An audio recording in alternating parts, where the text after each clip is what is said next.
Bolivar Live, Birding on Bolivar with Winnie and Wyatt is brought to you by Beachy Beatnik Boutique, located at 970 Surfside and Highway 87 in Crystal Beach, Texas. Hey everybody, I'm David with Bolivar Live, and once again it's Birding on Bolivar with Winnie and Wyatt.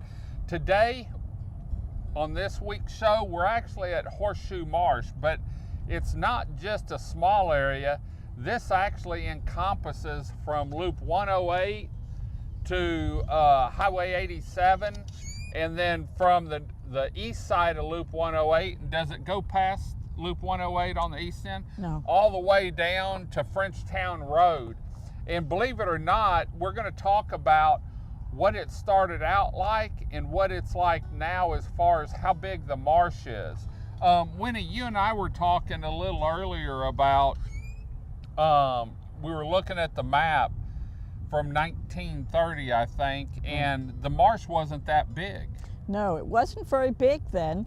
And what happened was we have this thing that happens in Texas called subsidence, particularly on the coast. And that's when they pull up the groundwater and the sediments, because we don't have rocks down there, we just have 3,000 feet of sediments.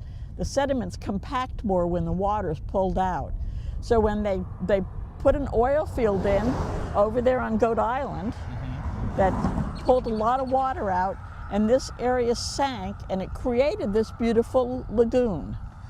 How long, do you know how long the Audubon has, because they purchased it so that they could keep it safe, right, and keep it environmentally friendly to everything. Right. We purchased this land around the lagoon in the early 20,000s, and we did it to protect the productivity, and it was all part of a bankruptcy.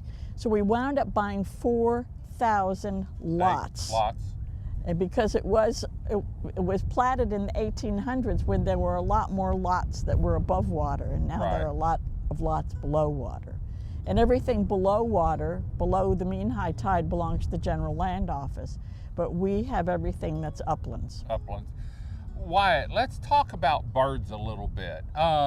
This is one of those areas that I call this my loop, because a lot of times if I'm going to go out and drive, I drive down 87 to Frenchtown and come through Frenchtown because you've got water on both sides, and then I'll come up here and drive around this, and there's always birds.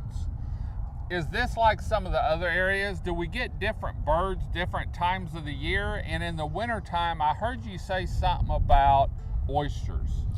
So this is an area that tends to have a fair amount of water in it. So the lagoon does, at Frenchtown Road, there is a little bit of it does empty out into the bay. And and that's the only access, the only water to come in and go out of the marsh. That's its gateway, more or less. Correct. Okay. So there's often water in Horseshoe Lake or Horseshoe Lagoon. And so because all the marshes are along the edges are protected, it's a really good area for fish and things to breed. And so it's a really important area for herons and things to come and feed their chicks, especially once they're out of the nest. But there is a fair amount of fluctuation. So at low tide, a lot of times the oyster beds, and it's also a really important place for oysters, the oyster beds are exposed. And so not only does that change, what food's available for a lot of these birds, it also gives them different opportunities for accessing that food. Okay. In roosting areas. Oysters specifically, these are probably some of the most extensive oyster beds, in our corner of the bay. But they are exposed during low tides, and so you definitely do not want to, harvesting of these oysters is not allowed. Right. It's a health concern. But it does provide a lot of food for birds, which don't have the same concerns for bacteria and things, especially American oystercatcher, which is a unique bird that we get here in Texas throughout the coast. But we have a pretty large population here in our part of the coast, and they come in and they'll eat those oysters. Great. As far as locations, in fact, we're fixing to go over to a new location, but is there any one place that really sticks out as a great place to pull over and see some of the wildlife? Or is it really just drive around and you can see there's different areas, like Frenchtown has a good area to pull over. Here on Loop 108 by the bridge is a good area. Are they all about the same? It depends on the tide, and it depends on how many other people are using those sites. Right. So I definitely recommend, only pulling over when it's safe. But certainly Frenchtown Road, 108 Highway Bridge, and then Horseshoe Marsh Nature Trail are some pretty good areas to access different parts of Horseshoe Lake. In fact, let's go over to Horseshoe Marsh because it's actually right down the street from my house. And as you can see, it's got a nice boardwalk on it and really a good area to get back in off the road and be able to hear some of the sounds. Let's take a trip over there real quick. Well, as you can see, we made a trip over here to Horseshoe Marsh Nature Trail. This is a new trail. It hadn't been around that long, has it?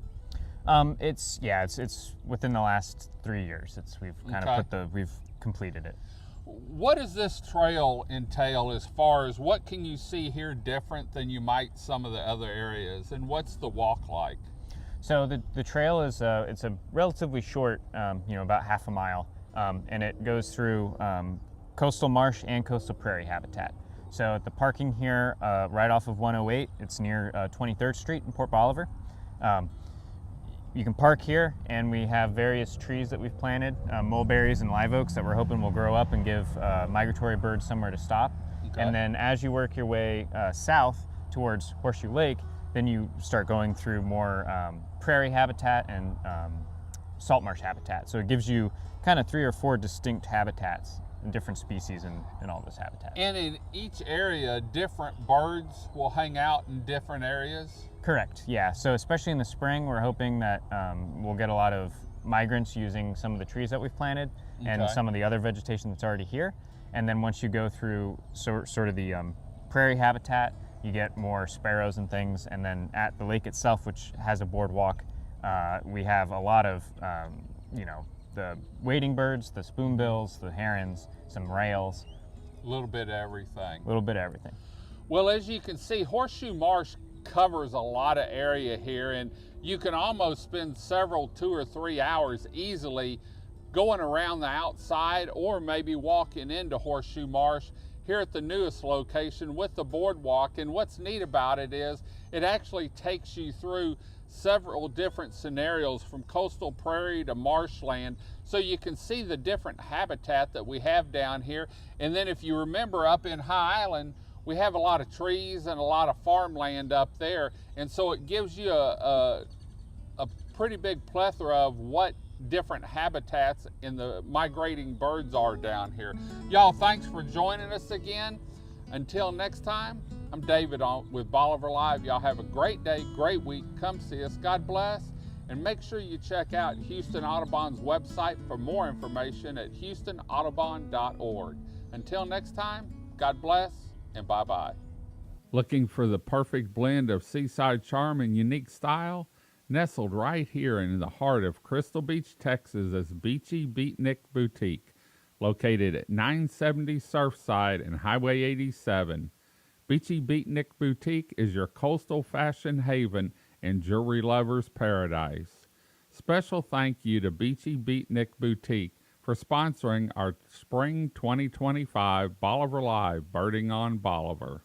Video equipment is sponsored by Crystal Beach Decor and More, located at 1959 Highway 87 in Crystal Beach, Texas, and Beachy Beatnik Boutique and Jewelry, located at 970 Surfside and Highway 87 in Crystal Beach, Texas. Thank you to these two businesses for being our 2025 video equipment sponsor for Bolivar Live.